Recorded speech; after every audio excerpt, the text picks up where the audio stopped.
नमस्ते दोस्तों। आज की इस कहानी में आपका स्वागत है। इस कहानी में मेरा नाम अनुराग है। मैं उत्तर प्रदेश के एक छोटे से शहर अंबेडकर नगर में रहता हूँ। वहीं मैं और मेरा परिवार रहता है। पैसे की कमी नहीं है। पिताजी खूब कमाते हैं और मैं कॉलेज में पढ़ता हूँ। आज मैं आपको मेरी अचानक घटी एक कहानी सुनाने जा रहा हूँ। कॉलेज का आखिरी साल हमेशा तनाव और चुनौतियों से भरा होता है। मैं भी इस दौर से गुजर रहा था।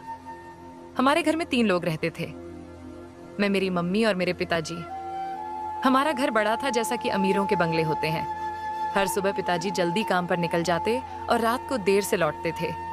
जब भी पिताजी घर आते, मम्मी उन्हें खाना खिलाती और उनका इंतजार करती, लेकिन उनके चेहरे पर हमेशा कुछ बेचैनी होती। शायद मैं तब तक उतना समझदार नहीं था कि उनके चेहरे के पीछे छिपी भावनाओं को समझ सकूं। मेरी माँ आमतौर पर शांत स्वभाव की थी। वे कभी किसी से ऊंची आवाज में बात नहीं करती थीं। पर एक सुबह कुछ अलग हुआ। मैं कॉलेज जाने की तैयारी कर रहा था कि अचानक माँ की तेज आवाज सुनाई दी। वह गुस्से में थी। मैंने पहले कभी उन्हें ऐसे नहीं देखा था। क्या कर रहे हो तुम? रात के 2 बजे घर आते हो और कहते हो कि ऑफिस का काम था, माँ चिल्ला रही थी। रात के 2 बजे कौन सा ऑफिस का काम चलता है? सीधे सीधे क्यों नहीं कहते कि तुम नेहा के साथ थे? मैं हैरान था। माँ के स्वभाव के उलट ये प्रतिक्रिया काफी असामान्य थी। वह बहुत नाराज थी और उनके शब्दों से उनकी तकलीफ साफ झलक रही थी। मैं सोच में पड़ गया कि आखिर यह सब हो क्या रहा है। नेहा कौन थी और माँ को इतना गुस्सा क्यों आ रहा था? पिताजी की आवाज में भी गुस्सा था। मैं 2 बजे आऊं या 4? तुम्हें जो चाहिए वह मिल तो रहा है ना? फिर चुप रहो। माँ ने बिना हिचकिचाए जवाब दिया। क्या जो चाहिए वह मिल रहा है? पैसा, गहने, इन सब से भी कोई सुख होता है?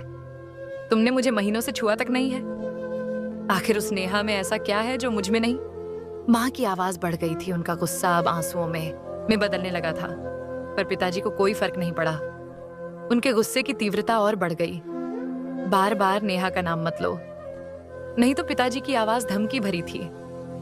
नहीं तो क्या करोगे? माँ ने चुनौती देते हुए कहा। और तभी जैसे पूरे घर में एक भयानक धमाका हुआ। यह धमाका किसी चीज के गिरने का नहीं था, बल्कि पिताजी की बेल्ट की मार की आवाज थी। उसके साथ ही मम्मी की दर्द भरी चीख ने घर की दीवारों को भी कंपा दिया। मैं बिना सोचे समझे अपने कमरे से दौड़ा। जो दृश्य मैंने देखा वह किसी दुस्वप्न से कम नहीं था। पिताजी बेल्ट से मम्मी को बेरहमी से मार रहे थे। मम्मी दर्द से चीख रही थी, लेकिन पिताजी का हाथ रुकने का नाम नहीं ले रहा था। उनका चेहरा क्रोध से लाल हो गया था और वे बार बार बेल्ट से मार रहे थे। मैंने एक पल भी नहीं सोचा। मम्मी को बचाने के लिए मैंने उनके ऊपर छलांग लगा दी। मैं जानता था कि इससे मुझे चोट लग सकती है, लेकिन उस समय मम्मी को बचाने के अलावा कुछ भी महत्वपूर्ण नहीं था। जैसे ही मेरे शरीर पर भी 2-4 बेल्ट की मार पड़ी, पिताजी का हाथ रुक गया। उन्होंने मुझे गुस्से में देखा, लेकिन कुछ कहे बिना वे घर से बाहर चले गए। कमरे में अब सिर्फ सन्नाटा था, एक भयानक सन्नाटा जो मम्मी की सिसकियों और मेरे दिल की धड़कनों से ही भंग हो रहा था। मैंने मम्मी की ओर देखा। उनकी आंखों से आंसुओं की धारा बह रही थी और उनके शरीर पर जगह जगह लाल निशान पड़ चुके थे। उन निशानों को देखकर मुझे पिताजी पर बहुत गुस्सा आया। कैसे कोई इंसान अपनी ही पत्नी के साथ ऐसा कर सकता है? कैसे कोई इतना निर्दय हो सकता है? मैं जल्दी से किचन में गया और एक कटोरी में तेल और हल्दी का मिश्रण बना लाया। मम्मी के पास लौटकर मैंने उनके हाथ और पीठ पर यह मिश्रण लगाना शुरू किया, जहां जहां उन्हें मार पड़ी थी। कुछ जगहों पर खून भी आ गया था, जो इस बात का गवाह था कि पिताजी ने उन्हें कितना बुरी तरह मारा था। मिश्रण लगाने के बाद मैंने कटोरी एक और रख दी और मम्मी के पास बैठ गया। मम्मी ने मुझे देखा और अचानक मुझे गले से लगा लिया। वह मेरी गर्दन में सिर छिपाकर जोर जोर से रोने लगी। उनके आंसुओं से मेरा कंधा गया था और मैं उनकी पीठ थपथपा कर उन्हें शांत करने की कोशिश कर रहा था। मम्मी बहुत देर तक रोती रही। मैं भी कुछ नहीं बोल पाया।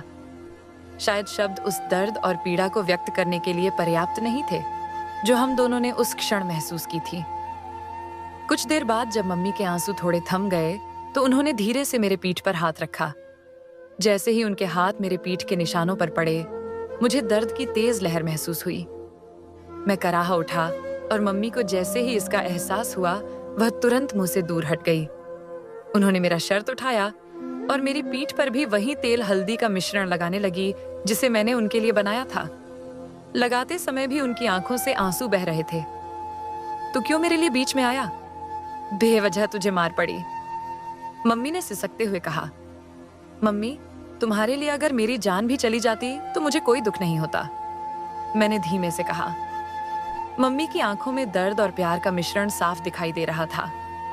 उस पल मैं जान गया कि मेरे लिए सबसे महत्वपूर्ण क्या था। मुझे अपनी माँ की रक्षा करनी थी, चाहे जो हो जाए। लेकिन उन्होंने तुम्हें क्यों मारा? जब मैंने यह पूछा तब मम्मी मेरी ओर देखते हुए बोली, तुझे बताऊं या ना बताऊं, ऐसा सोच रही हूं, छोड़। पर अब तुझे यह सब जान लेना चाहिए। पिछले 2 साल से तुम्हारे पापा ऑफिस की एक लड़की के चक्कर में हैं। रात को देर से आते हैं और मेरा तो जैसे कोई अस्तित्व ही नहीं है।